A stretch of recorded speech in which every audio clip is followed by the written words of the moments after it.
Hello everybody, всем привет. Today we're going to work on the control panel, which is this, it's the last adventure button, the 0 through 5 or 1 through 6. It's the 5th or 6th, depending on how you index the buttons. It brings up your new game, quit, save, load, lets you adjust the volume, turn off the music, set the speed of the animation, turn on or off autosave, show path, view enemy movement. Autosave is kind of funny, or just the save icons in general, because it's this 1.44 megabyte, 3.5-inch floppy disk image. And I don't think anybody, I don't know, maybe somebody who's like 25 would know what that is, but like a lot of younger people just have no clue what that is. So part of me thinks that there should be like a new saving icon, but you look at things like Microsoft Excel or Microsoft Word, they still have that. So I don't know what this icon should be updated to, but that's been something I've been thinking about doing, is like how to save. I don't know what kind of save icon would be appropriate to replace things with. But this is what we're going to build. Um, We're also going to build the scenario info screen where it loads this info, which is mostly in the map file. Just the various settings of what you load in. And this is the base file from cpanel.png. This is in the base of Heroes root. And then there's a little bit of text on either side of it, whatever. And then these are the actual buttons in cpanel that we use for turning off the music, turning off sound effects. This is walk, trot, canter, gallop, jump for the different speeds, and then whether autosave is turned on or off, routes, or viewing enemy movement. And then there's also at the bottom here, there's this view scenario info. So I throw that in. I throw in the scenario info.bin, cpanel.bin, a lot of my code, and a few documentation markdown files. We're explaining this is button 5 of 5. There's 12 buttons. So if you see here, there's 4 buttons here, 6 here, and then 2. OK is obviously the easiest button because that'll just close it. But then you have your music volume selection, which you do 0 through 10. Level 0 is off, 10 is 100%. So those need to affect the sound mixer. New game is going to take you back to this new game screen here. Load game, we're going to stub that out. We'll build that later. Save game, same thing. Quit, I actually skipped. Oh, no, I didn't. No, there's save game there. I just didn't capitalize it. And then quit. Are you sure you want to quit? Is the dialog box that it brings up. And then yes, no. And if you select that, it just exits the game straight up. Let's see, effects, speed. So I'm not actually adjusting the speed. I'm just making it cycle for now. I'll fix that later. I have some work to do on the speed animation of the hero and probably the ship as well. And adjusting the sound effects a little bit. There's some of these things are gonna be like they work and they're fine, but like I want them to be better and closer to what the actual game does. They're like approximate right now, and I think I can do another pass and make them better. Autosave, show path, view enemy movement. I just want to make them click on and off right now, but I'm going to stub out the functions for the moment, and I'll worry about them later because autosave, well, I don't have save and load implemented yet, so autosave would be a bit audacious to start with. Show path, I could turn that off, but I'm still working on my routing, and I kind of want it for testing. It should be pretty easy to implement that, but I still want to keep it for now. And I don't think I've ever played the game without showing the path, so I'm not really sure I have a feel for that. And view enemy movement, I've always played with that on too, but maybe it'd be cool to try playing with that off. So I don't actually know what that feels like, but I think I could probably turn that off. But right now my enemies aren't moving at all because I haven't implemented the AI yet either. So we're going to have to make some adjustments to get those things to work. But for now, we'll just stub them out. The OK button, great. That's just going to close the control panel. And then the scenario info button, we have a lot of stuff to lay out, but it's basically just all of this info from the map and what we selected. You know, how smart were our opponents? What's the map size? What's the difficulty? What's the info text? And so just laying out all of that on the scenario info. So I say, okay, let's do all this. It put everything together, created this new scenario info.h and CPP and control panel .h and CPP. And we ended up with some patches for new game as well and game main. And so let's have a look what the build did. So we're here. It turns off the music and it blacks out the background. We are able to click here and adjust and cycle through some things. That's cool. Does quit work? Yes, but it doesn't show the right dialog box, so that's a little fishy. Let's try loading this up again. And let's see if new game works.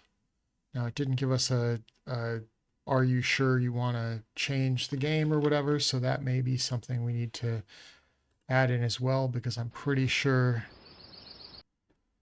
it should give us a confirmation like this. No, click OK, we go back here.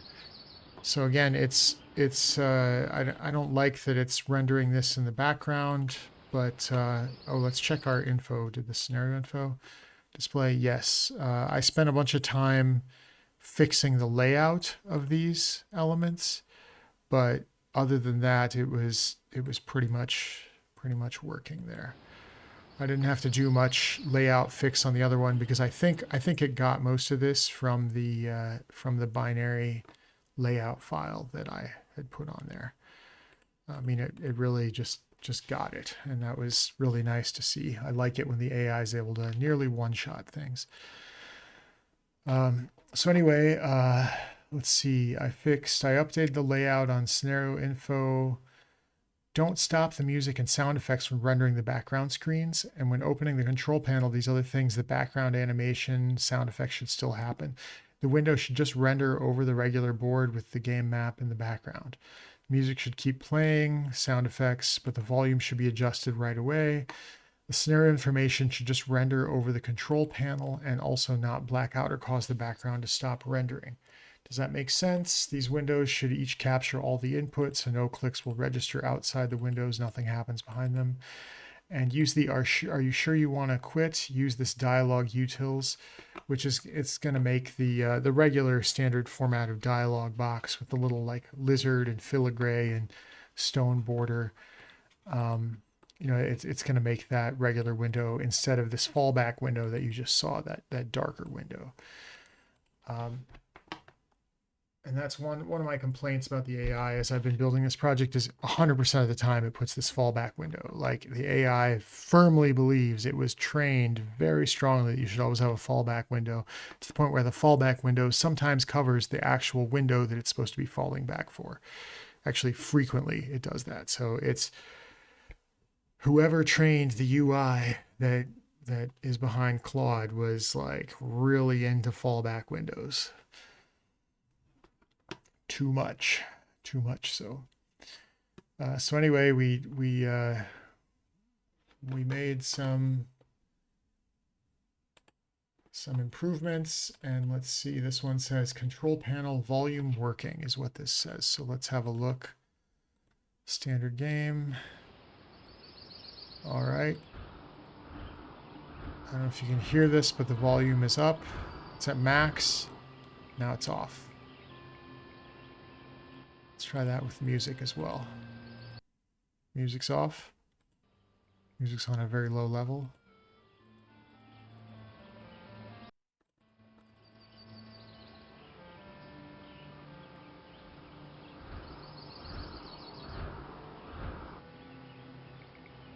speed goes, whatever, that's cool. New game. And let's check the quit button as well here. There, that's what I'm talking about. This is the right box that I wanted. So that looks better. So I'm happy about that. Well, now we want to, when the new game hits, we want to have a dialogue warning that says, are you sure you want to restart? Your current game will be lost. So that's something we want. And then we also want to add the scenario info for campaigns. So when you're in the campaign game, this is what the scenario info brings up versus what I showed you previously. So we're going to make these changes now. And the campaign game, it just shows the campaign title, campaign text button on the side, restart scenario, and then the restart scenario gives you that, are you sure you want to restart? Dialog box. And it just restarts the current map scenario in the campaign game. It does not go back to the new game screen. It should also give a warning, confirmation, are you sure you want to restart this scenario? I think I had forgotten to add that. So anyway, I did that. That's great. And then it looks through a bunch of this stuff. Great, great, great. And let's have a look at what the actual build did there. This is confirm warning and scenario info campaign working. So first, let's just go to the standard game and test this out. See what we've got here. New game. Are you sure you want to restart? Yep, I am sure. So we'll go to campaign. Let's open something here. And what do we got? So scenario info. This looks okay. We click OK. It closes everything. That's right. Restart scenario. And here we are. It just restarted scenario. So that looks good too right there. So here we go. I think we're pretty solid there. And let's start the same day that info was saved. It does not get reset when you restart. Can I just change that to true? Okay, because I did something where I think I was restarting the second scenario and it wasn't resetting it correctly. So there's something going on there. And I don't remember. I'm trying to figure out what's. Oh, I think.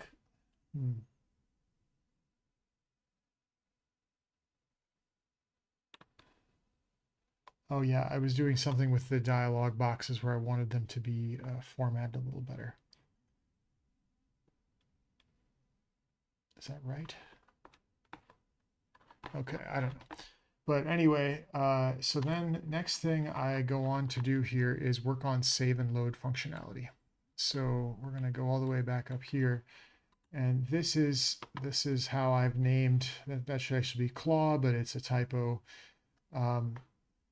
So that's like your save game loading. And then when you save the game successfully, it says game saved successfully, okay? So I give it the various things of the game and I say, you know, I want to save all of these, the number of creatures available, wandering creature stacks, artifact inventories, morale, everything, just absolutely everything. And let's put it in a saved games directory and I want to save it all.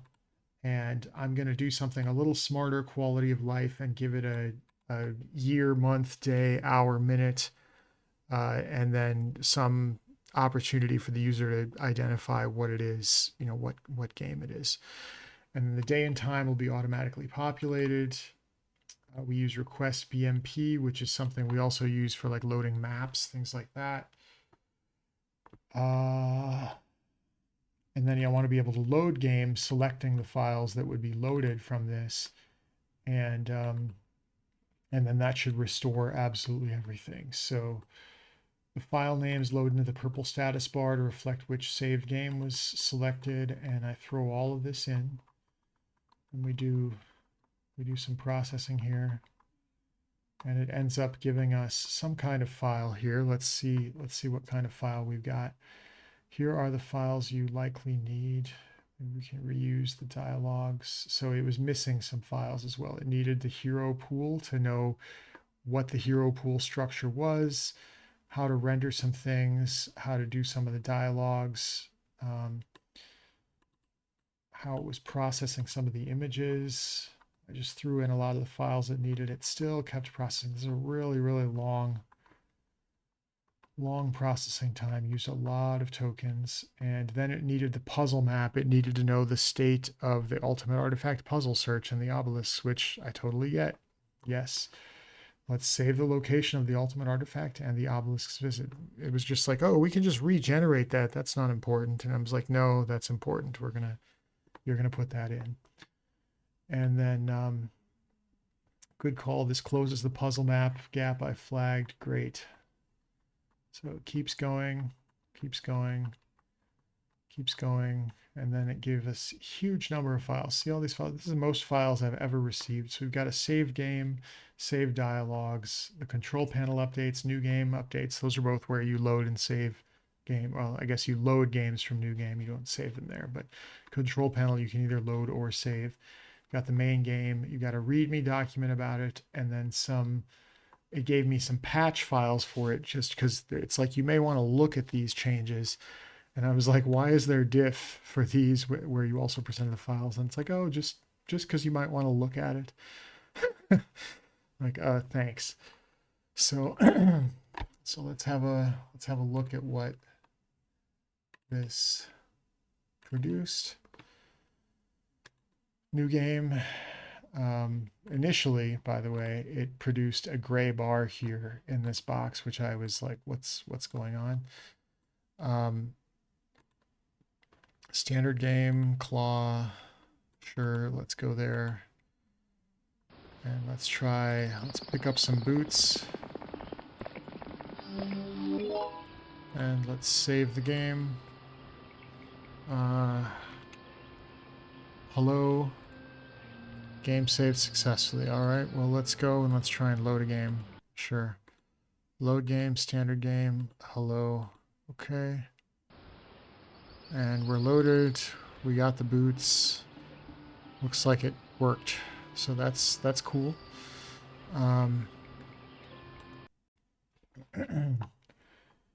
So I think I actually saved it after this because I had to run through a couple of bugs. And what was happening was it was trying to save to the wrong folder, and then also in my spec up here, all the way up at the top, in my spec, I had said hour, colon, minute. Now, Windows does not like that. Windows did not like that at all. Unix probably could have handled it, but I'm not sure. But anyway, I had to remove that. And when I just manually removed that and I fixed the path, then suddenly it just started saving the game just fine. So I asked it a couple questions before I realized what was going on. And then I also said, hey, let's remove this gray fallback box. And it had moved something else around in a way I didn't like. And so I went through and did some corrections on this and ended up with this. Well, then we want to work on the campaign save. So I'm going to go all the way up here to the top. This one was also long. But I want to do this auto save in between the campaigns. When you beat a campaign, you should do this auto save. And I dumped in my previous save load game prompt, as well as you can see what the date is here when I was working on this on June 16th. And the save load information, the campaign map format, I threw all that info in. And basically, your campaign has been saved as this file name. Would you like to start the next scenario? That's the text from this auto save text that happens between the campaign saves, basically. In addition, we're going to have to save the info of like how many calendar days, which team you're on, some of that info that you might not have to save for a regular standard game. So that's something that that I think we would we would need to work on. So I throw that in there, and let's see what we get with this. So we get a new save game, save dialogs, a few minor updates. It asks me a couple of questions. I started using Opus 4.8, by the way. I switched from Sonnet 4.6 to using Opus 4.8. It's similar in terms of usage. Well, actually, I wouldn't say similar. It uses more in terms of token credits, but I found it. I'm starting to find it to actually like kind of get things right a little more often than not. And so I've switched over to Opus. When I started using it initially, I remember 4.7, whatever Claude 4.7 had, it was junk. And I just got used to using 4.6 for almost all this project. I built 4.6, and really just this past week, like today's June 19th, it was, really this past week, since about June 12th, I started using 4.8 from 4.6. So most of this game was built using Claude Sonnet 4.6, and now I've switched and finally moved on to 4.8. Now I've become a believer in 4.8 after being skeptical of 4.7 because it was just trash and was wasting tokens. And I don't even know what happened to 4.7. Can you even use 4.7 still? Let's see. Oh yeah, you can still use 4.7, but I wasn't even using Opus 4.6.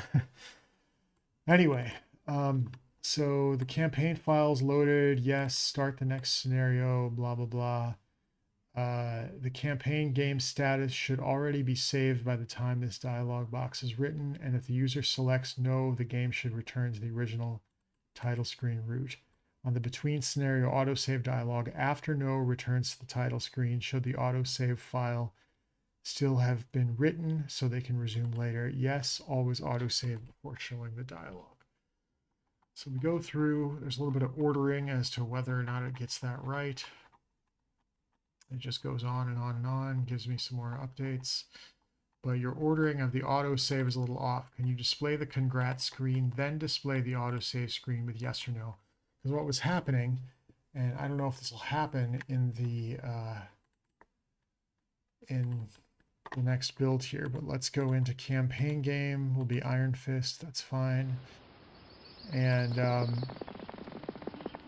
when you win the scenario, at least what I remember happening in the bug, the bugged version of this would automatically it would save it on this screen and not show the congratulations screen, and I think it was going to load and then show you the congratulations screen and then the next scenario screen. And so it was basically doing all of this one screen early, which isn't what I wanted. So this looks right. Then we get our autosave screen. Sure, let's autosave it, and then we're starting the next one. Clicking OK, and I noticed the cursor was a little funny in that, so I have to add that to my list of bugs. The cursor on the victory screen between. But now let's go in and let's load the campaign game. And here we are. We just loaded it here, and there we go. So that was working. And I like that. Okay, the congrats screen's working. Great. Except this autosave written to save camps right after congrats is dismissed. So there was something here. It said the autosave written to save campaigns right after congrats is dismissed. It's like, no, actually that needs to happen. I want the autosave file to be written before the dialogue is displayed over the top of the congrats screen. And so it basically says, yeah, what's currently implemented matches what you want. I just misspoke. So it laid out what was correct, and I said, okay, that's great. I'm happy with all this. And then scenarios 1, dialog box comes up. Yes, no question. Yep, that's the exact behavior. So then I want to update my markdown documents. That's great. And then I realized, oh shoot, I forgot the campaign game can also be saved from the control panel. Did you miss that entirely? We need to be able to save the individual game state for the campaign game. Also, this is the only campaign game save, not a regular game save. So can you help me with that? It should be a small fix. but the player's in the campaign game, clicks on the control panel, and then on save game, that should allow them to save the game in the saved camps directory instead of the regular like saved game directory. And we should be able to load that game also into a campaign game. So I didn't want to like cross the wires so that a campaign game could load a regular standard game, or a standard game could load a campaign game. So I upload the control panel because I didn't upload that to this. Goes through, makes some changes, and gives me something that I'm going to test out now. And let's just check if that works. It's called campaign save load anytime is the name of this. So let's play as Queen Lamanda. And let's run up here and let's give her a level up. Ariel, level up. She got an attack skill from that. Okay, well, let's save the game here, and we'll just call it 34-5. Okay, game saved successfully. Let's go to load a game. Sure, load campaign. Probably this one. Yep, and we got her 1,000 experience, attack skill. So I think that's working. I'm reasonably pleased with how that looks. And then, yeah, actually, we'll just stop there for now.